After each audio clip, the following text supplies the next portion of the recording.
সুপ্রিয় দর্শক, আসসালামু আলাইকুম। আজকে আবার হাজির করলাম একজন সুন্দরী আপাকে। জানবো তার থেকে তার জীবনের গল্প। আপা কেমন আছেন? আলহামদুলিল্লাহ ভালো আছি। ভালো আছেন? আচ্ছা আপা, নাম কি আপনার? আমার নাম রুনা। রুনা আপা না? আচ্ছা রুনা আপা, কিছু মনে করবেন না, মানে মোটামুটি আপনার বয়স কত হবে?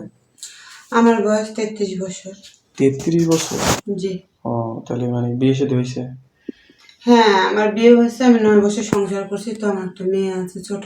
হুম। তো আমি যে কারণে আপনাদের কাছে আসছি সেটা আমি এখন বলি, ঠিক আছে? আচ্ছা। তো আমার স্বামী 9 বছর আগে আমি ডিভোর্স দিয়ে দিয়েছি, বিয়ে করছে আমার রেখে আরেকটা। হুম। তো আমি অনেক কষ্ট করে মানে বাপের বাড়িতে ছিলাম এতদিন। হুম। তো আমি শুনছি বিজ্ঞাপনে ইন্টারভিউ দিলে কিনা সুন্দর সুন্দর মানে পাত্র পাওয়া যায়, হুম। হুম। গরিব হোক বড় হোক মানে যেমনটাই হোক আর কি। দেখা যাচ্ছে আমার বয়স কিন্তু 33 বছর। হুম। এটা আমার এক বাচ্চার মা আমি। হুম। আর দেখা যায় প্রবাসী ভাইরা দেখা যায় প্রবাসে থাকে অনেকের বউ, কিন্তু এখনকার কিন্তু চলে অ্যাভেলেবেল পরকীয়া। হুম। পরকীয়া করে দেখা যায় অনেকের বউ চলে যায়, বউ মরে যায়। সন্তান থাকলে আমার সমস্যা নেই, হুম। যেরকমই হোক, গরিব হোক কিংবা ধনী হোক, মানে যে যদি আমাকে কেউ ভালোবেসে আমাকে পেতে চায়, বিয়ে করতে চায়, সংসার করতে চায়, তো আপনাদের স্ক্রিপে যে নাম্বারটা আছে ওই নাম্বারে যোগাযোগ করে আমার পেয়ে যাবে। তো আর একটা কথা বলি, আর আমার সন্তানের দায়িত্ব কাউকে নিতে হবে না। যে আমি স্বামীর ডিভোর্স হওয়ার পর থেকে আমি বাচ্চাটা আমি তাদের বাড়িতে রেখে আসছি। তো আমি বেশি ধনীও না বেশি গরিবও না, মানে মধ্যম একটা মেয়ে, মানে বাড়ির মেয়ে আমি। আচ্ছা আপা, তো আমার আপনার আপনার দেশের বাড়ি কোথায়? দেশের বাড়ি আমার পাবনাতে। পাবনাতে না?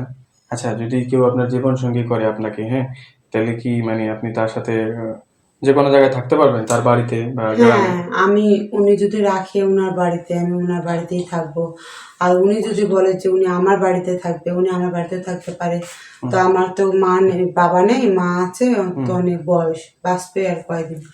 আর তেমন কিছু নেই আমাদের, শুধু বসত বাড়ি ছাড়া এমন কিছু নেই। অনেক আছে না গরিব আচ্ছা আপা, আপা আর একটা কথা হয়েছে কি, যে আপনার যেরকমটা বয়স আর কি, হ্যাঁ, মানে মধ্য বয়স, আপনার তো বয়স হয়েছে, এখন তো আর আপনি 18 বছর নাই, 33 না 32 বলেন? হ্যাঁ, আমি এরকম ছেলে চাই যে, আমি তো আর বলতেছি না যে আমার 20 বছর 15 বছর ছেলে বিয়ে করবো। তাই? যেরকম আমার 33 বছর বয়স, ছেলের ওই ছেলের বয়স হতে হবে 40 50 55 বছরের, তাতেও আমার কোনো সমস্যা নেই। যেহেতু আমি তো একটা বয়স্ক মহিলা, মহিলা বলা না যায়। ওইরকম না, আবার মোটামুটি আপনি কিন্তু আমি তো আর মেয়ে না, এখন তো মহিলা। তো এরকম ছেলেরা থাকে না, মানে বেড়ারা থাকে না, যে তাদের বউ বাচ্চা হয়েছে, বিয়ে হয়ে গেছে, বউ নেই, তার তো একটা জীবন সঙ্গীর দরকার।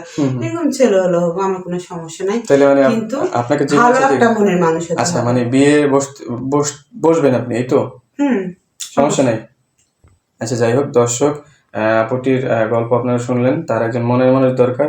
যদি কেউ সহৃদয় ব্যক্তি থেকে থাকেন, তাহলে অবশ্যই স্ক্রিনে দেওয়া নাম্বারে যোগাযোগ করবেন, আর ওনার সাথে সরাসরি যোগাযোগ করবেন। উনি এই দেখেন এই রুমে থাকে, মোটামুটি একটু সংসারে অভাব অনটন আছে, নিজে চাকরি বাকরি করে সংসার চালায়।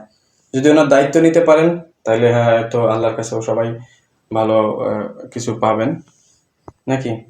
আচ্ছা আপু, তাহলে আজকের মতো ভালো থাকবেন, সুস্থ থাকবেন। আল্লাহ হাফেজ, আপনারাও ভালো থাকবেন। আচ্ছা, আল্লাহ হাফেজ।